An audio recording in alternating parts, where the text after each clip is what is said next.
Hello, and welcome to episode 21 of Around the Lens. I'm your host, David J. Murphy, a visual journalist out of Charleston, South Carolina, who's currently in Biloxi, Mississippi. That is news that is going to come out soon. I'm going to be moving down here, checking out houses in the area. Fun times. But I am hosting down here. I'm in a hotel because I can host this show anywhere. Welcome to Around the Lens. This is episode 21. The show is now old enough to drink. We, of course, have been drinking on almost every episode since we started, so cheers. So we got a great show for you tonight. We got some awesome guests, and I'm happy to introduce them to you. Andrea Wise and Brian Storm, why don't you go ahead and introduce yourselves?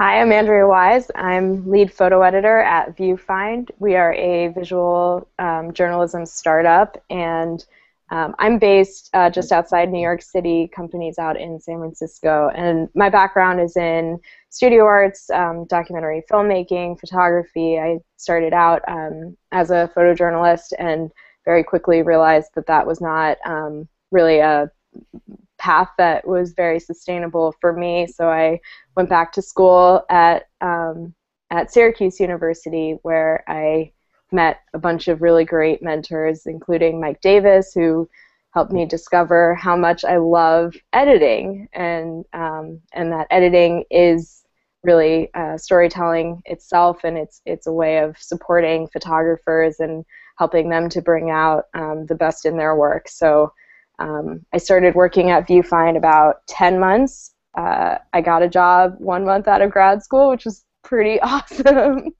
And now I help the company with everything from actual story editing to platform development. I work with our developers and designers, trying to hear from photographers about really what would be useful and helpful in their business. And then we publish stories on our app, which was recently named one of Apple's best new apps in news, which is pretty cool. And also syndicate work and hire for original commissions. Quick, in a nutshell, what Viewfind is? Yeah, Viewfind is a visual storytelling platform. What does that mean? So if you think of what Instagram... Visual storytelling platform is. Yeah. So, well, we exist online on viewfind.com as a web platform and also an app form. So if you think of like what Instagram was in terms of single images, we're sort of that, but it's all visual journalism stories. Yeah, you just download our app. It's free, and then you can see. Okay. It's kind of like Instagram with a... Right? Sorry, what? It's like Instagram, but with a visual journalism focus. Is that? Yeah. So, am I interpreting that right? Yeah, so it's we're kind of like mashing up social networking sites that allow photographers to have fewer gatekeepers between themselves and their audiences for their work, and agencies that hire and commission work and syndicate existing content to other editorial or commercial outlets. And a traditional media, publication, newspaper, magazine that has staff writers, staff editors, staff designers to be crafting individual stories. And then we're right there in the center. Brian? Yeah, I'm Brian. I'm founder of MediaStorm, which is a production company, a filmmaking company. And before that, I studied photojournalism at University of Missouri. Wanted to be a documentary still photographer, but found sound. And from there, started working on interactive CD-ROMs. Ended up going to Microsoft for a few years to work at MSNBC. I was the first director of multimedia there from 95 to 2002. So right as the internet was coming online, I had an opportunity to be at a place that was really exciting and learn a lot there. Left there to go work at Corbis for a couple of years and learned a lot about how to not run a company there. And then started my own company in 2005 called MediaStorm. Why did you start MediaCon? What was the sort of the impetus behind that? Well, I had it when I was in grad school. I had MediaStorm then in '93, '94 is when I started it, and we were doing interactive CD-ROMs at the time. Okay. The web hit around '94, and I switched gears at that time. And then it was too hard to pass up the opportunity to go work for MSNBC. It was MSN News at the time, and the idea was they pitched me on the idea that they were going to sit on 30 million desktops, and I was like, okay, that's a good opportunity to reach a lot of people with great visual storytelling. And they did that. This last month they had 35 million uniques. So, they made good on their assertion. We reached a lot of people and got a lot of great stories out to a huge audience, which is, not quite the same now at MediaStorm. We don't reach the same scale of audience, but we do the kind of work that I care deeply about. Great, great. All right, well, we got a great. Let's go ahead and get started with the topics. Now, wasn't a super heavy news week this week, but we got still a lot of great topics to talk about. And the first topic I want to talk about are workshops. So MediaStorm, if you go on, we're always having workshops that I think offer a lot of great whatnot to those who participate, especially the online workshops and whatnot. But what are the relevance of workshops? Why should anyone care about workshops? I've never been to a workshop myself. What is it going to give me that I can't just go out and just do on my own and just by going out and shooting? What does a workshop provide?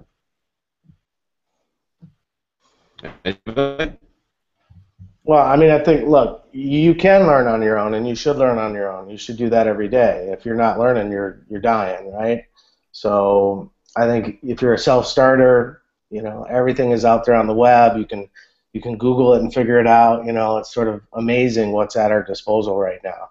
I think a workshop is where you go to work with someone who is, accomplished at what they do and who's willing to share what they've learned through years of trial and error. That's how I set up most of our workshops, is with this idea that, look, we've made a ton of mistakes. Here's how you can not make those mistakes. It's like a shortcut to getting through the hard part. There's no replacing doing it. That's for sure. You got to do it.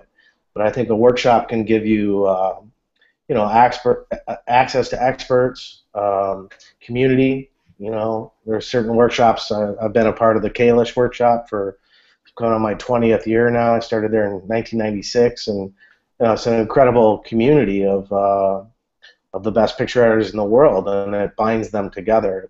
I think when you think about community back in 1996, it's a lot different than it is today, where we're all connected via your various social media. But being together in person is a very different kind of learning experience. Yeah, I was going to say community and mentorship, because I'm always, looking at stuff on lynda.com, and I'm definitely a big proponent of just, there's an Aristotle quote that I love, which is, for the things you must learn before doing, you learn by doing them. And I think photography is a lot like that. Like, if you want to learn how to do something, you just start. But it's a tough industry to be in, and it's really helpful when you have friends and colleagues that you can turn to and ask for advice, and you meet those people at workshops. And so I love workshops. I met Brian at the Kalish workshop like 2 years ago, and there's just nothing like meeting people that then you can take back to your real life, and that you always have them in your corner. What is the Kalish workshop?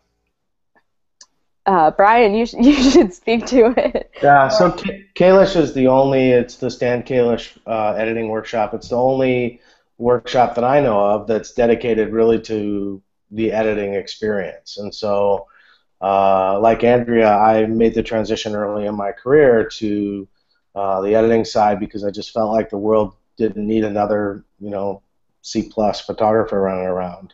That a lot of impact can be made in the editing space.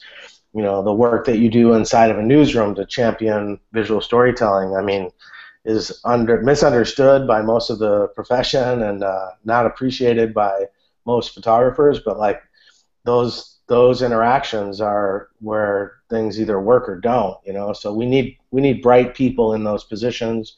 We need people who are passionate about the craft in those positions, who are willing to champion the work of photographers. And Kalish is the only place I know that really teaches that with a great specificity around, you know, how do you deal with management issues? How do you deal with assignments and, you know, packaging and the stuff that, you know, most of us who became editors just kind of intuited that. I don't know about you, Andrea, but I didn't take any picture editing classes when I was in college, you know. I mean, I was on, I guess I was a picture editor for the Missourian, but that was like a unique experience that we happened to have you know, an actual newspaper to work on. So I think most people who learn editing kind of do it the way you're describing, Dave. They just start doing it, and Kalish gives you some structure around that process with a faculty. I mean, we had the same faculty there for, I don't know, 15, 16 years. And, you know, when you talk about community with this profession, I think it's one of the riches of our profession is the people in it. You know, I don't think lawyers hang out and share secrets the way we do as a profession. You know, the people who are in it really are in it because they love it. They didn't get in it because they're trying to make a pile of money. They got in it because they want to, you know, affect the world with our work. And you can't do that by yourself. You have to be collaborative in that process. Yeah, and I was really lucky because I did take a formal picture editing class in grad school with Mike Davis, and then I got to work for him as his grad assistant for the Alexia Foundation. And then I did Kalish just towards the end of my grad school career, and it was such a formative workshop experience, and being able to start my editing career having had, you know, Mike Davis's mentoring in terms of the actual craft of picture editing, which is, you know, sequencing images and choosing the right image for telling the story, and then Kalish to help me understand, you know, how much non-photo related things there are with the job, having to do with management and people skills and navigating politics of different organizations. And it's one of the few workshops where you're not necessarily with a bunch of other students and sort of emerging shooters. You're with a whole mix of people who are at various points in their careers, which makes for a really, really enriching experience. Okay, well, let's say I want to do a workshop. You know, there's so many out there. I mean, how do I pick the right one? What criteria do I use? I mean, I've never heard of this Kalish person, so, you know, if I see a guy named Kalish hosting a workshop, how do I know he's, you know, any different from any other photo editor? What are the criteria used to pick the workshop, and sort of what are your, you know, why are you choosing which workshop to go to? Well, this is where Google is your friend, Dave, because if you Google Stan Kalish, you'll learn that he was one of the first picture editors in the world. He and Angus McDougall really wrote the playbook on how to picture edit. So I think it really depends on what you're trying to learn. You know, I mean, if you're just getting started out, I think the Eddie Adams workshop is, while difficult to get into, it's incredibly robust application process. I'm on the board for the Eddie Adams workshop, and I just marvel every year at the number of submissions. And, you know, there's only 100 kids that get in, but those guys have a pretty epic experience surrounded by, you know, the best faculty in the world. And again, it's a terrific networking opportunity, but also just like super inspiring. I mean, every year I go to Eddie Adams, I get inspired just by seeing the work of others. So it depends on what you're trying to do, you know. I mean, if you're wanting to learn about video storytelling, that's different than if you're trying to learn how to be a picture editor. That's different than if you want to be a still photographer. I mean, there's different workshops for different needs, right? Yeah. So it's based on the person teaching the workshop, then? I think it depends on where you are and what you're hoping to get out of the workshop. And I mean, for visual journalists, Western Kentucky has the mountain workshops, and they have a picture editing component. They have a still workshop. They have a multimedia workshop or video workshop. I think they just added a data visualization workshop. I did Mountain in 2011 for video, and again, really great experience. They're just, yeah, I feel like if you look at, the workshops that the NPPA sponsors and see what people like Brian are tweeting about, you get pretty clued in on which ones have really good reputations. And then just talking to people and hearing which workshops they had a really positive, formative experience from. Yeah, Mountain's a really interesting workshop, and it's modeled, I think, very similar to the Missouri Photo Workshop. Yeah. The Maine Media Workshop is like that. UNC's got a boot camp that is amazing. NPPA's got the immersion program that is really in depth, but is focused more on transitioning still photographers to video. NPPA has an advanced video workshop, the News Video Workshop, which is run by Steve Schweitzer, has the very best TV video journalists coming to it every year. It's Norman, Oklahoma. The workshop there is good. I think that's called the NPPA Video Storytelling Workshop. So there's a ton of them out there. You just have to do research. And MediaStorm also offers workshops. We do a 1-day overview and a 5-day sort of intensive workshop as well. And you guys have the online. Yeah, you're gonna have classes. to. You're gonna have to what, Dave? I was gonna say maybe we can talk later about this. Google. I haven't. Following. It's killer. It's killer, man. So obviously the in-person workshops are pretty popular. What about the online workshops? MediaStorm has been doing a lot of those, right? Yeah. We've had just like a shocking level of success with this product, and it's interesting because like our workshops, for me, they were really born out of frustration that there wasn't anything that went into the depth with which I wanted to get myself. I mean, I teach at a lot of these. I'm on the board for a bunch of these guys. I mean, I've been doing, workshops for 20 plus years now, and I just got to a point where I was like, man, I can't. There's no place that I can tell someone, go here if you want to make the transition that I've been preaching for 20 years, right? So we had some success at Eddie Adams. We had a window of 3 or 4 years where we were doing a really hardcore, intensive workshop with students there to get them to go from just still pictures to gathering sound and making a video experience out of that. And then that fell by the wayside, and we decided at that moment, okay, well, it's time for us just to launch a workshop. And I don't remember what year that was. It was ways back now. I think we've done 18 methodologies. We've done probably 41 days. We've done 12 or 13 storytelling workshops. So we offer a range of workshops there. And then it's really the storytelling workshop, which is about us, reporting a story with a small team, very collaborative experience. Everyone who's been through that, has a radical reinvention of the way they work. The problem that I ran into there is that we just couldn't meet demand. I mean, we took 6 people in the workshop, but we had 86 people apply for it. And it's like, okay, there's a problem here. Like we don't scale, we're a small company, and we can't make this experience work for just the number of people who are applying to it. So that's where I started looking at the online experience as something that scales. I mean, there's only so many places that I can jump on a plane and go give a presentation at or teach a workshop at. I don't scale.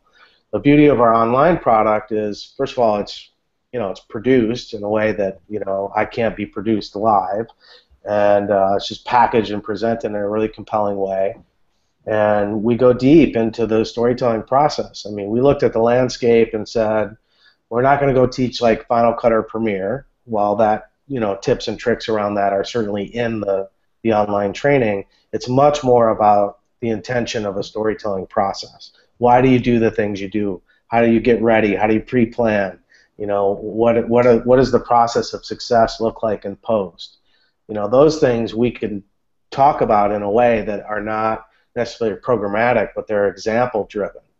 And so what we would do is take a film like 1,000 More, a 13-minute film, and then we break that down shot by shot with our director of photography and the editor and myself. We go frame by frame through a film and talk about the challenges and how we overcame those challenges. And so that product has gone gangbusters for us.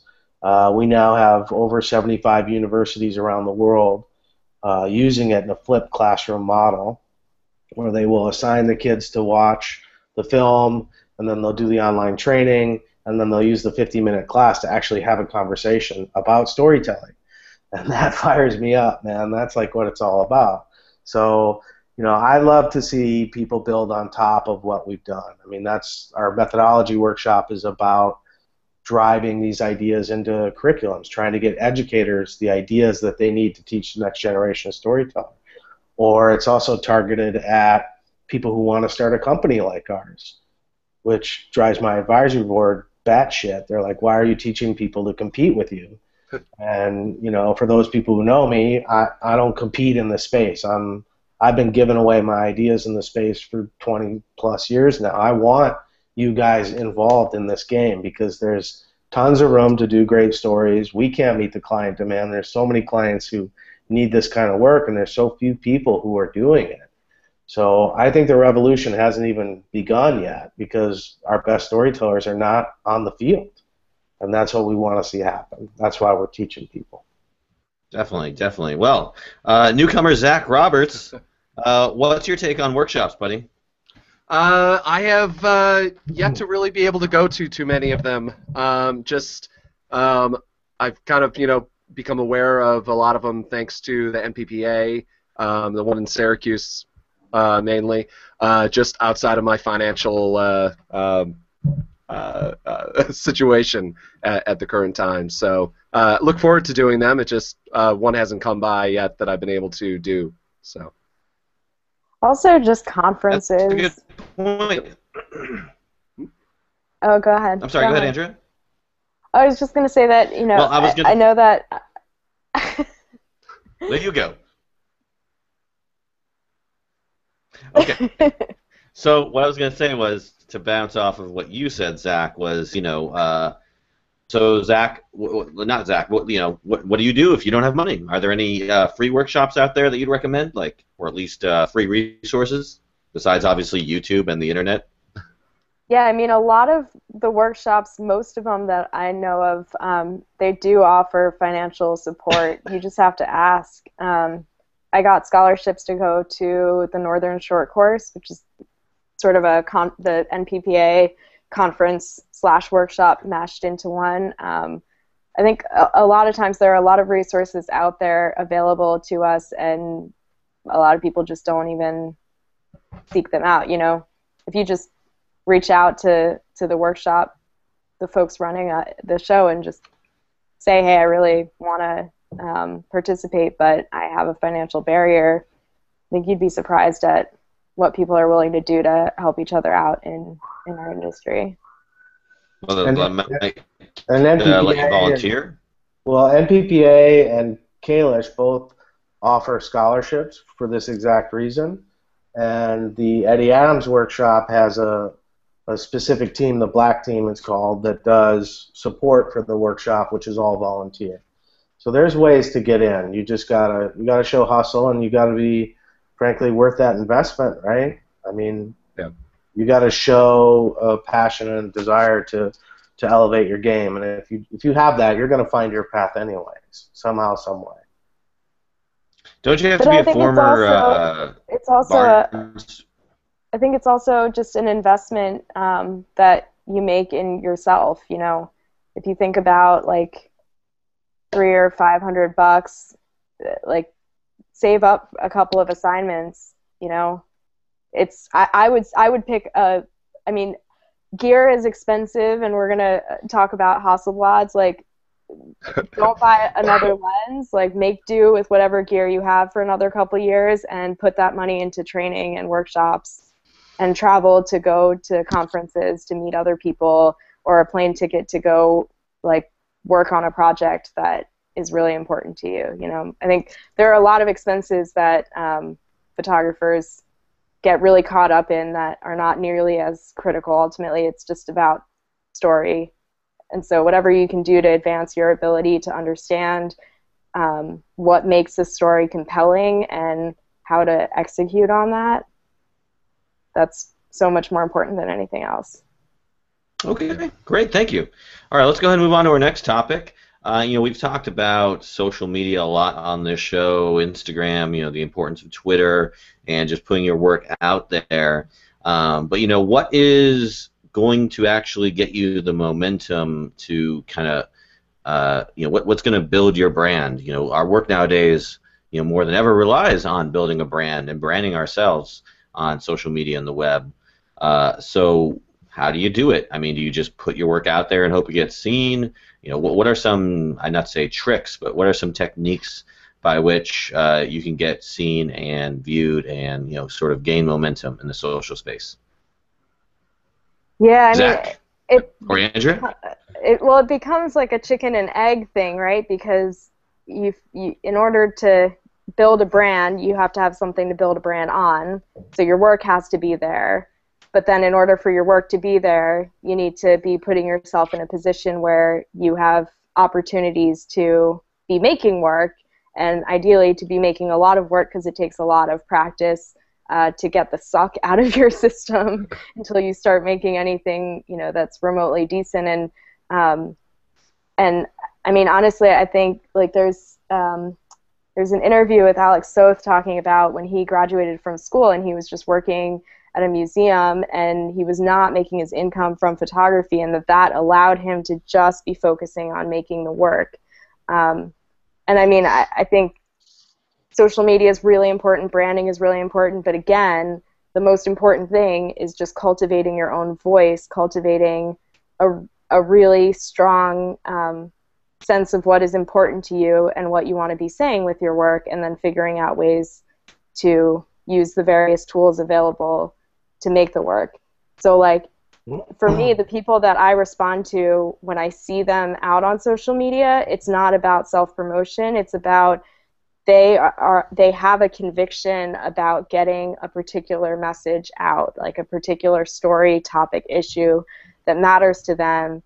And then it's just like, I'm going to use whatever tools are available to me to make people see this work because it's important.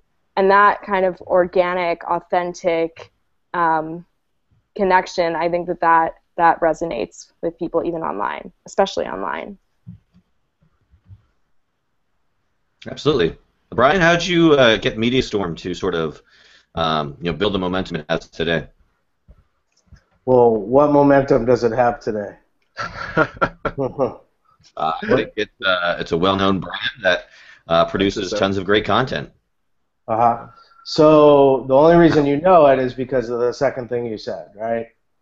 I mean, I wouldn't say we have any secret sauce to social media. We're a full throttle product-based company. I mean, we don't do any marketing. I don't have a budget for marketing. I put every dollar that we have into making the films, right? And I don't know, I just find this to be a remarkable moment because, like, social media, I know we sort of take it for granted now, but it's kind of like absolutely amazing that it's here for us. I mean, if you think back 10 years ago, when we would basically see our buddy and be like, hey man, how's it going? You should see my new work. And like that was social media. Now when you see something amazing, you tweet it to 725 followers, right? You post it on Facebook to 912 friends. I mean, that ability to spread information, I don't want to be the old guy in the room here, but that's a big deal, guys. Like that just didn't exist a decade ago. So the fact that we as a company have been able to become, known globally as a brand, we got 150 countries hit our site every month with no marketing budget. We've only done it through product. We've only done it through putting films out. I would argue that our social media strategy could use some love. I mean, we're not as personality driven as a brand on social media as I wish we were. We're not as authentic as I think we are in our storytelling in social media. And I think, as Andrea said, those are the two real key metrics for elevation in social media. First, you got to have something to say. I think we have something to say. Then you have to be authentic in the way you say it, and you have to be passionate and have your personality come through in social media. I don't think we're great on the personality side. Eric is. We have one guy on our staff who is terrific on social media because he's a gem of a person. He's a terrific writer. I was in Norway a few years ago, and this person pulled me aside and they said, "Hey, do you know Eric Mayerson?" And I was like, "Yeah, I like work with him every day in our socks. Like we sort of, small company. Yeah, I know who the guy is." She's like, "He's amazing," and he is amazing, right? Because he lays it all out there on social media. He really writes from the heart and does that. That's never been my strength.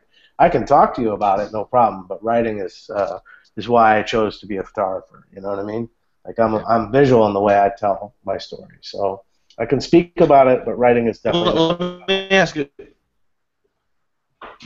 Said something interesting that you don't market yourself or your company. You create content, and the content brings people to the company.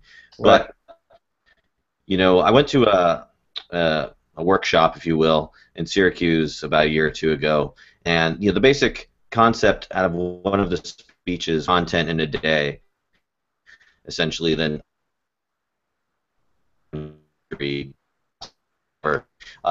so it's not there. It's just a matter of getting your content seen. So how do you get your content seen? Is it just purely by the fact that MediaStorm carries the weight it does, or do you cross promote? What do you do to get your content seen by as many people as possible? Well, I mean, yeah, it's the product, right? I mean, you got to say something that matters, right? First and foremost, and then I think you got to be on all these platforms, right? You can't just say, well, I'm going to ignore Twitter, or I'm going to ignore Facebook or Instagram, or whatever the new thing that comes out. You gotta find a way to get on those platforms and then be authentic with what you're saying on those platforms. I mean, I look at, like, we were late to Instagram. And I look at Instagram and I'm like, man, like David Gutenfelder, Matt Black, Ed Cashy. I mean, these guys have like, what do they have, like 180, 190,000 people following them? I mean, that's bigger than most newspapers in the United States. They, as individual brands, have an audience more dedicated to their storytelling than most newspapers do in the United States. And that is absolutely revolutionary when you think about it, that they have a direct relationship. Man, when I was coming up, it was like you could have something to say, and you would spend a lot of time agonizing, like, how in the world am I going to get anybody to see this? There was just no outlet for that. So I think the world has really shifted into our favor as visual storytellers. If you are good, if you have something to say, it's kind of our time, man. If you look at every platform, they're all driven by the power of visuals. We still kind of remain in the basement as a profession, which pisses me off. And it's time for us to sort of, take control of this situation, because we have the product that is most important. What elevates most in your Facebook feed is something, A, with a visual. Now, if it's Facebook native video, it gets even higher marks, right? So that's like, it's our time, guys. Like, what are we sitting on the Skype call for? Let's get out there and tell some stories. Yeah, and I mean, I think it's just about finding the people that care about whatever it is that you're talking about. So realizing that, like, the audience of your photography work may or may not be other photographers. I think we can stay in, like, our little photo bubbles a lot and talk at each other and get really excited when, like, other photographers are liking our things or commenting on our things, but that's not ultimately who we're making work for, or at least that's not who I think we should be making work for. Right. So it's like, is your story about somebody using sports to overcome obstacles in their lives? Like, where are people who care about that sport? Where are they online? And how can you connect your story to those people? And what I find amazing about that, Andrea, is that people in those verticals tend to find our work and spread it for us. I mean, I'll share one example with you that I love. I know some of you have probably heard me say this before, but it's with Marcus Bleasdale, who did amazing coverage in the Congo, 8 years of coverage in the Congo. And he is, Intel actually directly attributes his work to no longer buying minerals from the Congo, right? So, like, this guy has created real change with his work. Like, he is a shining example in our profession. And we had the opportunity to collaborate with him many years ago. It was like maybe 2008 or something. to produce a film called Rape of a Nation. And we published a film. It sort of went viral on blogs, and it sort of started spreading out because Marcus is amazing, and his work is incredible, and he's articulate and knowledgeable about the issue. And I got this one message from this woman who lives in Oak Glen, California, who said, "Wow, I had no idea that this was happening." And for most of my career, that was what we were trying to do as journalists, to raise awareness for people around things they didn't understand. They didn't know was even happening in the world. So we did that. But the second thing she says is, I own a small jewelry store. Well, the big problem in Congo is that we're financing these warlords by buying their diamonds. So now we've reached a woman whose job it is to sell diamonds in the United States. She's a small jewelry store owner, and she may or may not have known where her diamonds were coming from. So she can now have a direct impact on the story by just asking the question that she should have asked in the first place. Okay, so that's great. But the third thing she does that always gets me excited is she says, "Look, I'm part of a Facebook group, Small Jewelry Store Owners of America, and I just forwarded this film to them." Now, to me, that's the ultimate marketing moment. I could have found that group and done some research and said, "Look, you guys should watch this." They'd be like, "Who are you, Brian? Never heard of you," But when one of their own says, "Folks, this is really important. This is something we as a profession need to be thinking about," I mean, that's like Yahtzee, right? That's a big, big moment when that happens. And that shit could not happen the way it can happen now. That's what's exciting about where we are. So I think we should be fired up about the opportunity that's in front of us. Everything is there for us. The tools, the distribution, the social media, the power of photography and visual storytelling has never been more clear than it is right now. And it's only going to get better. Frankly, it got better while we were sitting here, guys, because more people got connected, more niche groups got aligned around issues. And so reaching them is way easier, way more efficient than it's ever been. Yeah. I'm sure I've got at least one more follower. So that's a difference. Making a difference. Zach, what are your thoughts on all this? Yeah, I mean, I've been using the social media and kind of the easy connectivity of people now to promote the work. I work for a guy as a documentary filmmaker named Greg Palast, and we use basically these. We pull together all these different groups. Every single one of our books and everything like that has like a collection of different activist groups and Facebook groups that sponsor it, and we're able to bring people together. And then groups that are next door to each other didn't know that they existed next to each other, and now end up working together. So it's been a great past 10 years of change since I got that first invite. Well, actually, it's been 12 years now since I got my invite to Facebook. but it's been really amazing to watch the ability of just even just a single photo make so much change in a different way. It doesn't have to be on the front cover of a newspaper. It just has to be uploaded to somebody's Facebook page at the right moment, and then it just goes. So just create good content. It is all like. Yeah, create really good content. I have I'm not crazy about the word content because it kind of cheapens the work that we do, but yeah, like tell really good stories, have a really strong point of view, care about the work that you're making, and don't make work that you don't care about. And I think generally speaking, like if you care really deeply about it, then there's somebody else out there who also cares really deeply about it. But I mean, it's a lot of work. Like it's hard work. You have to be willing to work really, really, really hard. And I think there's also strength in numbers that like you can't do everything as one person and do everything really, really well. I mean, this is part of the idea behind Viewfind is that you see what like the National Geographic Instagram channel does for each of those photographers where they band together and then they build this huge following, and then that huge following, it adds some energy behind each of their individual photographers that then helps and supports them on their own. So it's part of like the idea of what we're doing is, we have all of these freelancers around the world who are making really good work, and some of them are more or less successful at getting their work out there, and by sort of unifying and throwing some resources behind it, you can get those stories a lot further than an individual might be able to on their own. Okay, cool, great, thank you. All right, well, let's go on to our final topic of the evening, unless anybody else has anything like that. Okay. So we love to talk about gear on this show, and there's some pretty cool gear that came out from a company that you probably didn't think was relevant anymore, by the name of Hasselblad. So I haven't touched a medium format camera in probably about 5, 6, 7 years, and I haven't shot one in probably about 10 years. But that doesn't mean they go away. And Hasselblad is still trying to retain relevance.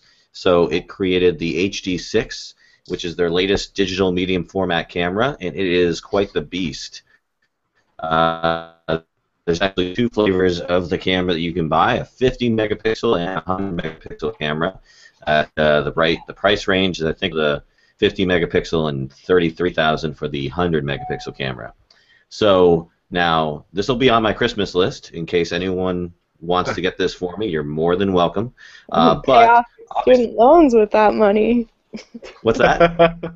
You can pay off all your student loans. Yeah. Yeah, I say, hey, why go to college? Just buy this camera, right?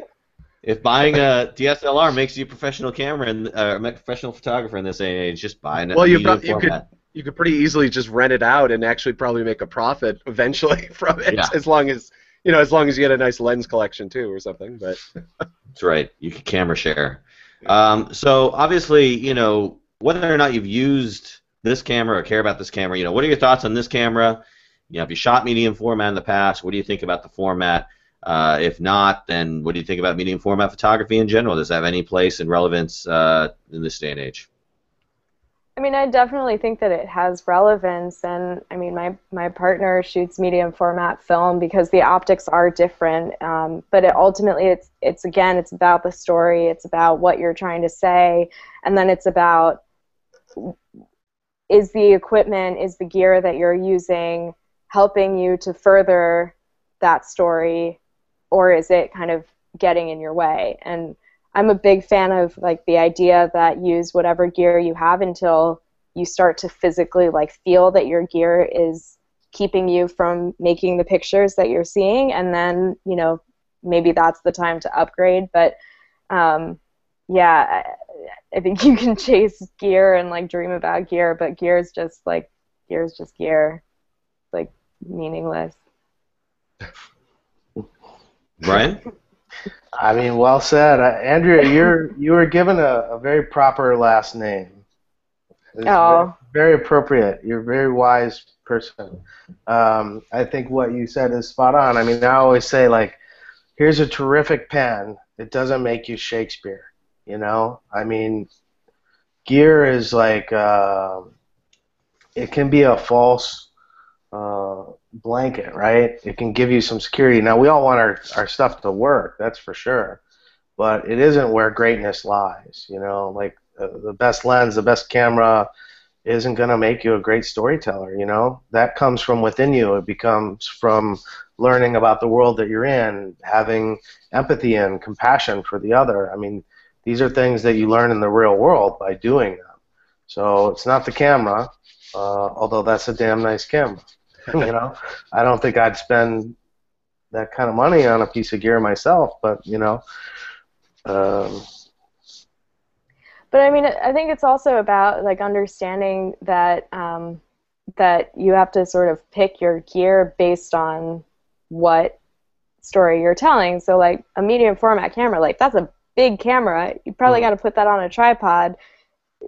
That's going to influence the way that you interact with the people that you're photographing, the way that they perceive you, the physical space that you take up in a room, how quickly you can move around, and that may advance your story if it slows you down, if it adds a level of a level of focus that you don't personally get otherwise. But your phone is really unobtrusive, and you might be able to not have the gear be physically in the way of you and the people that you're photographing. So it's like you got to be a carpenter and maybe like have a lot of tools to choose from, but pick the right ones for the particular situation. Right, and you know, you're talking to people who are in the photojournalism world. Zach, I don't know your background, what world you're from, but like, you're not going to see us running around with a Blad, right? I mean, you know, if you talk to Marty Scholler, he's going to tell you, man, that camera's badass, and he's shooting, you know, beautiful celebrities, and it's running on billboards, and you know, it's a different tool for a different profession in many ways, right? Right, and in that kind of situation, in like a high-end studio situation where you have art directors on set, like if you roll in with a Rebel, like a Canon Rebel, you know, that's going to affect the tone in the room and how much confidence the people that you're photographing and working with are going to have in you. And so, you know, it's not that the gear isn't important. It is really important. It's just not, I don't think, the most important thing. Yeah.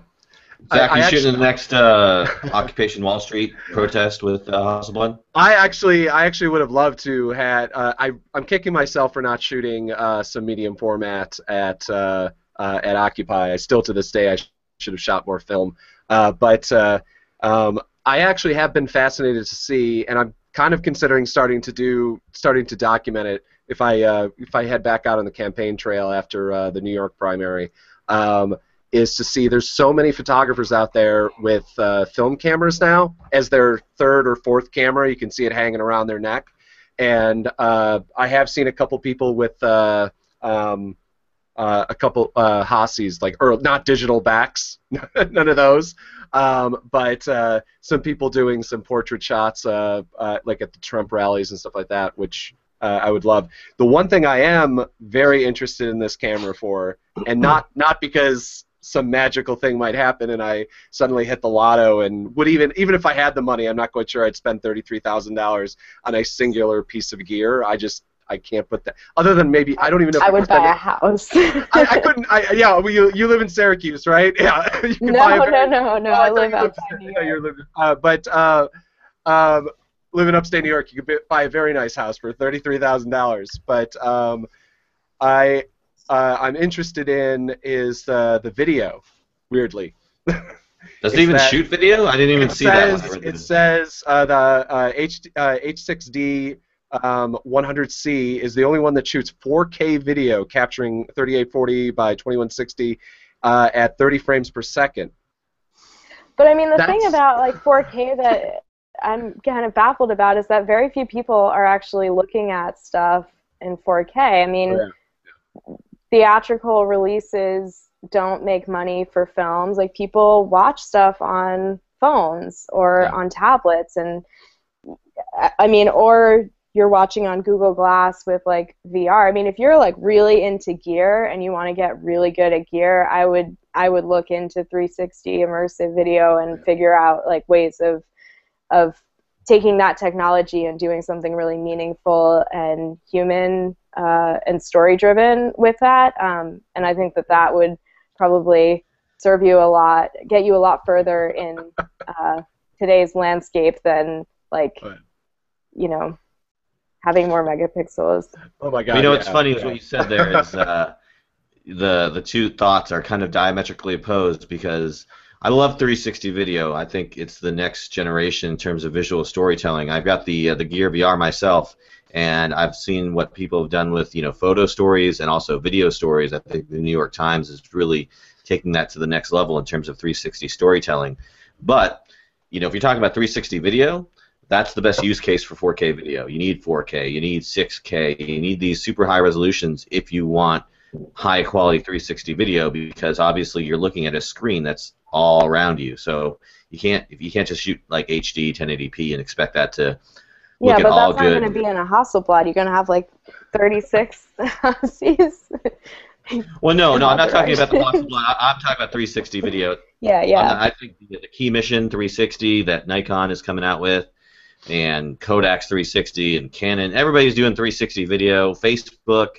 So I think that's definitely the next wave, more so than I think 4K. But I think 4K is great, not so much because you're going to shoot and export out to 4K, but the flexibility it gives you as a video editor to go in and actually zoom in on the footage if necessary and still retain that quality for a 1080p But you output. shouldn't have to if you're composing properly when you shoot. I mean, we're just talking about, like, perhaps stabilizing or perhaps just, fixing a crop, maybe a crop or straightening a horizon. That's kind of like, fixing in post. I've seen a lot of people do cool things where they zoom across the frame where it mimics a tracking or a panning shot. So just options. That's all it does until at least 4K is the de facto standard for outputting. Yeah. But of course, if you were given this camera tomorrow, if it came on your doorstep by an angel, would you use it? Yes. Yeah, I would probably play around with it and then sell it. Yeah. Sure. Or give it to my partner because he's shooting more than I am these days. Yeah. By the way, what do we shoot with? What's our personal camera of choice? Canon, Nikon, Panasonic? What do we use? Right now, it's mostly Apple. Really, I've been working on a body of work that I just find that it's what I always have with me, and it produces really nice images. I really like the way that the images print large, the way that there's sort of a noisy pixelation, a softness that comes out the more you magnify the prints that I really enjoy. I think I'm getting like tech fatigue with everything being like super sharp and super high res that there's just a certain quality but this is one of the old ones, so it's not as nice as the new ones, but yeah. Okay. Brian, what are you shooting with when you do shoot? Well, honestly, I didn't shoot for about 15 years. So I got a master's in photojournalism from Missouri and, went straight to the producing side and packaging. So I didn't shoot for a long, long time because I just felt like I was working with the best photographers in the world on their projects. It was sort of like pointless for me to think about making pictures. I was trying to help great image makers put their projects together, and then just didn't feel like I had anything to contribute in that space. And then my first child was born, and I was like, I have to do this project. No one's going to do this but me. So I started shooting again. It was one of the many gifts that my daughter Eva gave to me, was she put a camera back in my hand. And I started shooting. I think I was shooting with the Canon Mark at the start, and then went to the 2, and now I'm at the 3. And I shoot quite a bit with that, and I shoot a lot with the DJI Osmo, which is a really remarkable piece of technology that has honestly changed the way I think about recording video. Because what I've been able to do with that is, I don't know if you guys know the camera, it's a little gimbal, it's a handheld gimbal. And so you can be on really incredibly low angles, and it's super smooth. I mean, it's really amazing. But how I use it is I got a little tripod for it, and I set it up in the corner, and I just walk away, and it'll record my kids, and I can be on the other side of my room. What's amazing about it is you have a viewfinder on your phone.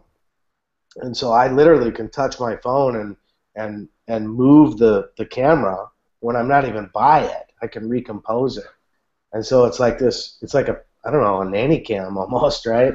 But it's shooting 4K video, and it's just spectacular as an idea. It's changed the way I think about documentation, because I don't have to be behind the camera. And I get, as you might expect, some pretty spectacular stuff of kids being kids. I got a 6-year-old girl and a 3-year-old boy, and they're crazy awesome, and they do the most amazing things, and I can document that. And that's just for me, it's like I'm shooting that as a way of experiencing something, as a a good photographer who cares deeply about something. I think when you photograph it, you experience it in a much more intense way. I've never believed that if you're behind the camera, you're not experiencing something. You are. I think I experience it in a more extreme way when I'm thinking about what's about to happen, what just happened, where do I need to be to document what I think is going to happen. Like I'm more in the moment when I'm documenting, actually. Yeah, play with the DJI Osmo. It's a pretty neat little camera. But I mean, what I love about your example, Brian, right now is that's exactly it. It's like for 15 years you didn't feel that you had something that you weren't able to say otherwise, and then there's something that is going on, something that you really care about, and then that's what's driving the decisions that you're making. And I mean, I have a project that I'm working on that I feel like I feel like my creative self has like really flourished since I became an editor, and since like the pressure to show my work to other people has been removed, and since I can just, I can take my time and I don't have to put work out before I feel like it's ready. But I use photography also a lot to like process certain experiences, and I think that can be a really powerful thing, is like when you're trying to figure something out, and you can make images that then later you can come back to, and then the editing process can sort of be part of the way that you help yourself understand. What are you trying to figure out? Oh, things I don't need to talk about right now. No, I guess make this a useful experience, right? Yeah. No, we can talk offline about that. Not ready to share yet. Yeah, no, not yet. Uh-huh. But that's the beautiful thing about photography. You can sit on work and keep working on it, and then let it sort of mature on its own. David's like, this is not helping me get sponsorship of this podcast. I want you guys to sell the gear. It's sexy. Sponsors dig it. I'm telling you, DJI is kicking ass right now. Heck yeah. I love them. Hey, DJI, if you're watching, sponsor us. Damn it. All right. Let's go and move on to our plugs. Let's start with Zach. Since you came in late, you get to go plug first. The Pulitzers today. I don't know if I missed that, but Jessica Rinaldi of the Boston Globe won, and just can't recommend her series of winning shots enough. Just really amazing. It's very rare that you actually see kind of the more personal shots win these big awards to me. Usually it's these kind of epic photos of war zones or something like that, but she really did an amazing set here, and we'll have the link in the thing. I apologize, by the way. I'm slightly feverish right now. I've had a cold for about a week now, so if I'm a little incoherent, that's why. So. Yeah. Well, what I love about Jessica's project, and why I'm so thrilled that it was just recognized, is that unfortunately a lot of people look at what gets awarded as sort of validation for the kinds of projects that they may or may not pursue. And Jessica's project is a really quiet, beautiful, intimate community story told over a long period of time about this little boy and the resiliency of childhood, and it's just really lovely. And if that project winning the Pulitzers allows someone else who's interested in community storytelling to realize that they don't necessarily need to go overseas or go and chase the dramatic moments in order to make work that is impactful and meaningful, then that's really incredible. Which is not to say that the other work is not also important, but it's perhaps a little bit more glamorized by awards. Yeah. And with that, Andrea, what's your pick this week?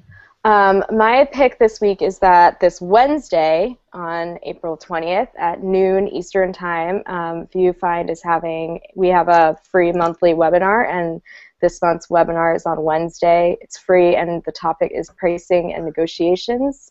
So Judy Herman, formerly of ASMP, is going to be talking about how to price your work and factors to consider, and it's going to be specifically geared towards photojournalists, but she will not only be talking about pricing for photojournalism, but also other opportunities and avenues out there for photojournalists to make money. So that's on Wednesday. That's my pick. What time is that? It's at noon Eastern Time. All right, cool. Brian? Well, I guess I'll plug a few things if that's okay. It's fine. Kalish, Yes. Come to Kalish. I give a full one-day workshop there. It's the same one-day workshop that we do here in Brooklyn, but this is in up at RIT now. So that's a great experience if you want to learn about picture editing. It's a bunch of great people come to that. Look 3 is another thing I would recommend this year. We're curating, MediaStorm's curating the Saturday night screening. Time Magazine's curating the Friday night screening. There's a new executive director, Mary Virginia Swanson, who is amazing and is bringing a ton of great energy to the festival. I think it's going to be a really unique year with a lot of educational experiences there. I think there's a full day this year dedicated to the education process. And then I'll also be giving a keynote this year at the NPPA Immersion Workshop. I think that's what it's called. Sorry, Chef, if I didn't label that right. NPPA Multimedia Immersion. Yes. Yeah, maybe that's why. I forgot the word multimedia because I'm trying to stop using that word. But yeah, it's good work. I've never been. It's the first time that I'll go to that. It's the 10-year anniversary of that workshop. MediaStorm had our 10-year anniversary, so I think maybe they thought that was a good hook for us to attend. And then the last thing I would, I guess my pick would be a project that we just launched a few days ago for the International Center of Photography's Infinity Awards, which is a very big fundraising event that ICP has every year. They actually raised more money this year than they ever have. They raised $1.4 million in a single night to help support the program, which is amazing. And Zach, there's a project in there I highly recommend for you because Matthew Connor covered the Occupy movement, and that led him to Tahrir Square, and he did a book called Fire in Cairo. So there's 7 films up there with winners from new media, photojournalism, art, writing, Trustee Award, Lifetime Achievement, David Bailey. It's if you care about photography, you can learn from some of the best photographers in the world about how they do what they do through these films, and that's at MediaStorm.com.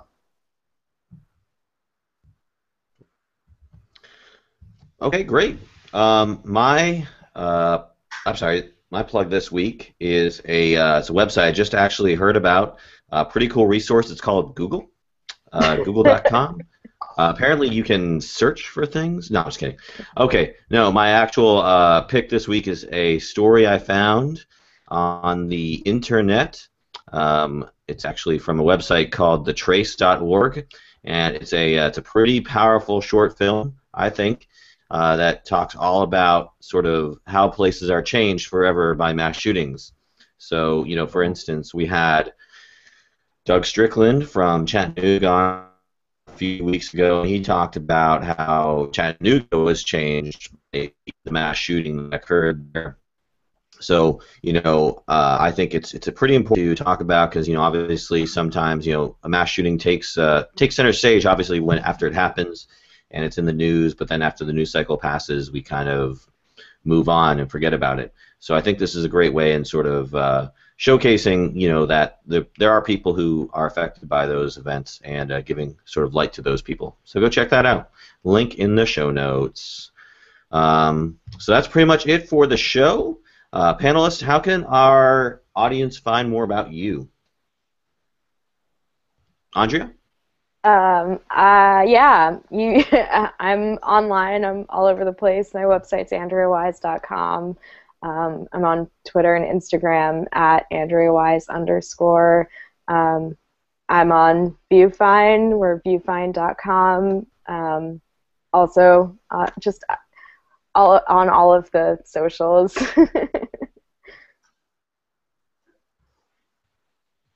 All right. Brian? Best way to reach me is email. I know it's old school, but I'm an old man now. It's the best way to get me. I'm Brian at MediaStorm.com. Website's MediaStorm.com. I'm on Twitter at BrianStorm. And I'm ZD Roberts on pretty much everything on Facebook, Twitter, Instagram, and ZDRoberts.com. Man, if only there was something on your screen when you talked. I know. People could visually reference if that Google, information. If Google and Chrome would allow me to have a lower third, maybe.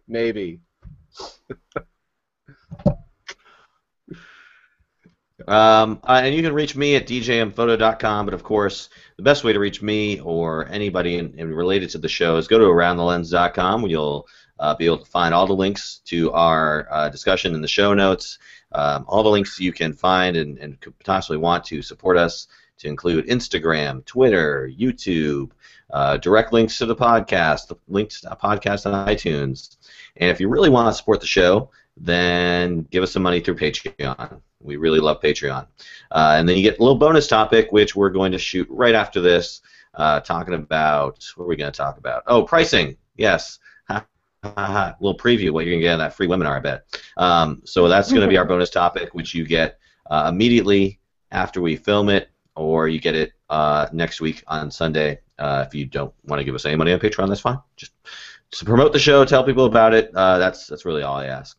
So anyways, that is our show this week. I want to thank our panelists, Andrea and Brian, for their time. I truly appreciate it coming on the show. For Zach Roberts, I am Dave Murphy. This has been Around the Lens, episode 21, and we're out.